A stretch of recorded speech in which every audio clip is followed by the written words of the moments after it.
Hi, I'm Lauren, Hi, I'm Kylie. and we'll be talking about what value does liberal arts education provide undergrad students. The points we'll be talking about in this speech are open-mindedness, new ways to think, critical thinking analysis, we'll become better teachers, and we'll become more marketable.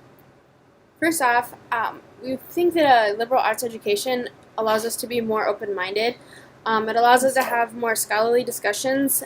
For example, in our capstone class, when we're able to talk about political issues and feel like we're in a comfortable environment where we can express our opinions, as well as willingness to see others' views. So, some examples we came up with was in our Law and Society course. When we talk about issues such as the death penalty, we're able to look at the issues from everyone's perspectives and listen to them and respect their opinions.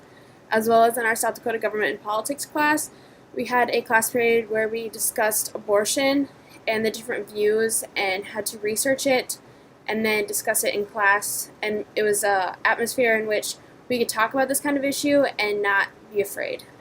In our capstone class, we can talk about opposing views, and while others might not agree with our opinions, they will accept them for what they are and not make them feel bad for them. Our next point we'll be talking about is how our education has taught us new ways to think. For example, in constitutional law with Sandy McEwen, we talk about some really hard to understand cases, and we have to try and figure out what the justices are trying to decipher in the cases. And a lot of times in their arguments, there'll be like 3 or 4 different opinions, and we just have to try and figure out what the main argument was in there. And in that class at the end of the semester, we also will use different cases to decide a hypothetical case and use precedent to figure that out. In addition, our Law and Society class, we use cases to decide how cases will turn out. In addition to comparing past and present literature, we also considered another way to think, embracing Dr. Roach's common phrase of looking around the different views of the lantern. This is seen in some of Sandy McEwen's classes where she will tell you to pick a topic to write about, but then will tell you you have to write in opposition to that topic, so you have to research and look at it from the opposite perspective. Next, we thought that having a liberal arts education provides us with critical thinking skills.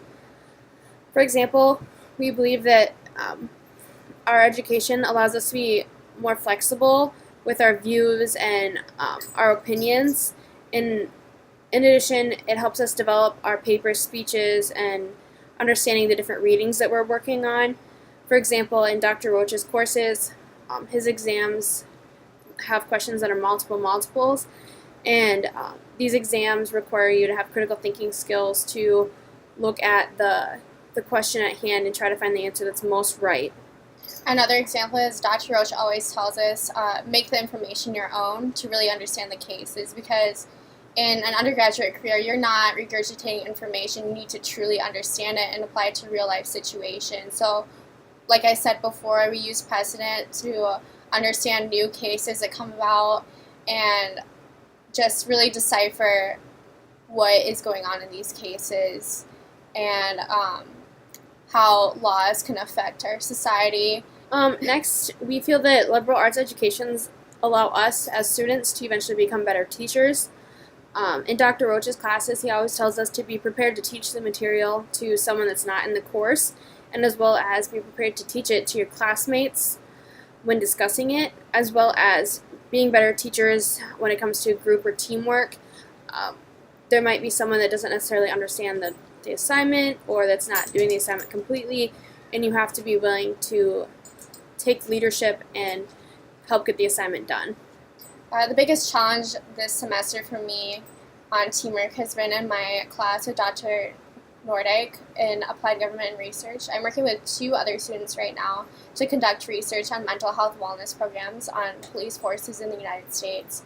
So we were all in charge of contacting each agency in the nation, like in each state, and trying to find the best time to call them and conduct some phone interviews. And then we had to get that information all together to conduct some data analysis. And in order to make this work effectively, we all had to pull our own weight and be willing to work on it together to meet deadlines, or else we wouldn't be doing well in the class and we wouldn't get the research done on time. Lastly, we feel that a liberal arts education makes us more marketable as individuals. Our professors help us make connections with them as well as professionals in our career fields. For example, when we do internships, we can build those relationships with the professional and they can help us later on in life. One thing I really value about UST is that it's such a small school that I can feel comfortable talking to professors and coming into their office to talk about not only schoolwork but also applying to grad school and applying to internships. And a lot of the professors I've met at UST and in the criminal justice department have helped me with my personal statement for grad school, and they provide references for me. And I've honestly just emailed professors when I feel a little lost. Like last year in my internship, 2 years ago in my internship, I had some reservations about it just because it was at the South Dakota State Penitentiary, and that professor pushed me to keep going and encouraged me, and it ended up being a really good experience for me. So those are our reasons why we value a liberal arts education. So that's all. Thank you. Thanks.